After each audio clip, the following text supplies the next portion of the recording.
All seeing eye. Yeah. It's really funny what the realness bring, cause everybody wanna kill the king. A couple snakes in the grass, I see them and they be slithering. To kill a mockingbird, will it sing? Yeah. And motherfucker, you could kiss the ring. And I get bread when I spill the beans. 2 birds, 1 stone, I know it can be bewildering. To kill a mockingbird. The thing with this one is that it starts off intriguing, then as it progresses, you're just left bored as shit, enough that you regret trying to watch a Netflix movie over just chilling. What's intriguing is the stop-motion art style and the classic horror elements that is proven to draw consumers' attention, but then you get left with what feels like a premature ending to part 1 of 3. Anyways, let's see if you pick up what I put down with this even more prematurely ended analysis. Like Ebenezer f***ing Scrooge, this whole segmented film represents our ghost of Christmas past, present. Holy shit.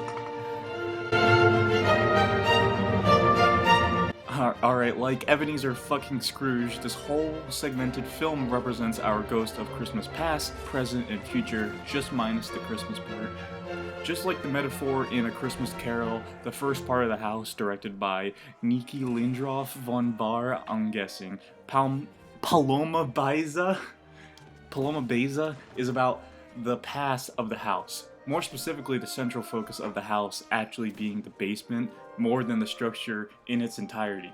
This is because in part 1, the basement is actually almost a recreation of the family's former home. Just like in A Christmas Carol, the metaphor is the old home is where our main protagonist of this section had her character shaped through the memories of their more humble beginnings. This is why she is so reluctant to enjoy the newly gifted lavish lifestyle. She even misses the borderline impoverished family they used to be, and this ultimately saves her life. Here comes the premature ending. So pretty much, short story short, the mother and father become addicted to luxury and become consumed by it. At this point, they shove the aforementioned metaphor down our throat by burning their old sentimental furnishings from the basement in their new fancy fireplace. This burns the whole house down. With this, however, our young lady and even younger youth escape because they were not tempted by such base desires of gluttony, greed, and sloth. Damn, when I think about it, a lot like Ebenezer Scrooge loving his wealth and being blinded by his own greed. Just like the basement of the house segued away from the past to the present by ascending into a luxurious house, the second section focuses on the basement representing the joy of the present and ascending into the promise of the better future with generosity. Yes, I know I just like how the Ghost of Christmas Present shows Scrooge. No, but for real, we should see our house flipper of a humbled mouse looking at the blueprints and layout plans of the house and his plans for the house's makeover.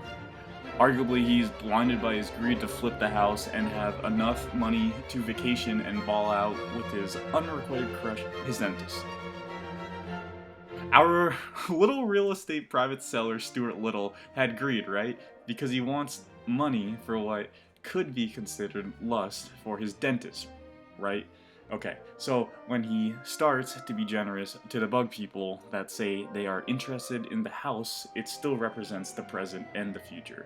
The present being represented by joy and generosity, both of which he exhibits when he allows them to practically live in the house rent-free with the hope the future is better for him, selfishly might I add. That segues into the future being represented by death and the legacy you leave behind, just like in Scrooge's case. Okay, so now when the bugs invite more bugs and his lust for his dentist gets shut down, this is where it gets good. If you made it this far in the movie, that is. So pretty much the bug people start eating everything and eventually our Stuart Little joins in. Everyone indulges in the house based off of the flipper's generosity, and to drive this home, they all act euphoric doing it.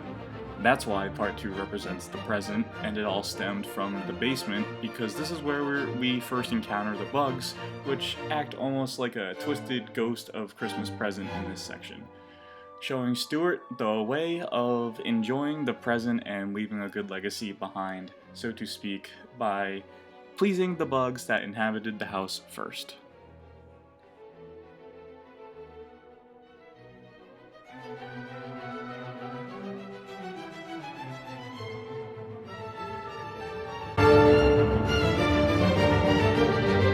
It's obvious what I'm gonna say, and especially if you have seen the movie, the basement in the third section of the film takes on the metaphor for the future.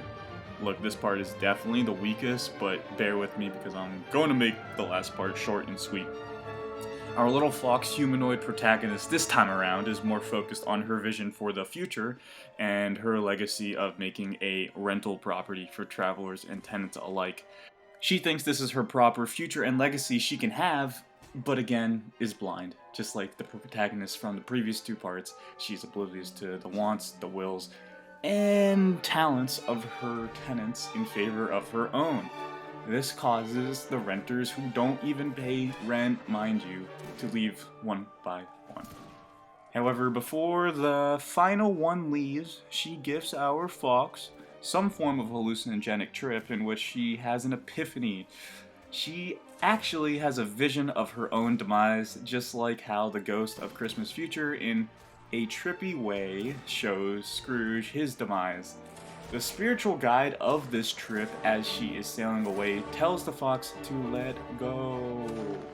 You see, the basement in this section is actually the anchor of both present and past, and actually quite literally. The basement was actually beginning to flood the house itself and eventually would have submerged the whole structure, so it really was a losing battle for the fox. This is what I mean by she was blind, just like our last two protagonists. If she didn't let go of her selfish desire for her own false legacy, she would be doomed to meet her demise trying to attain it, quite literally. The basement represents the past and the present, slowly taking over her life and how she really needs to focus on her true legacy. The next scene, we see our fox sailing the house as a ship, which lets her take on the new future, bringing both the house and her story and the movie and our analysis to the end. Ladies and gentlemen, I hope you enjoyed this quick take on the movie, and subscribe for more to come, maybe after another 2-year hiatus.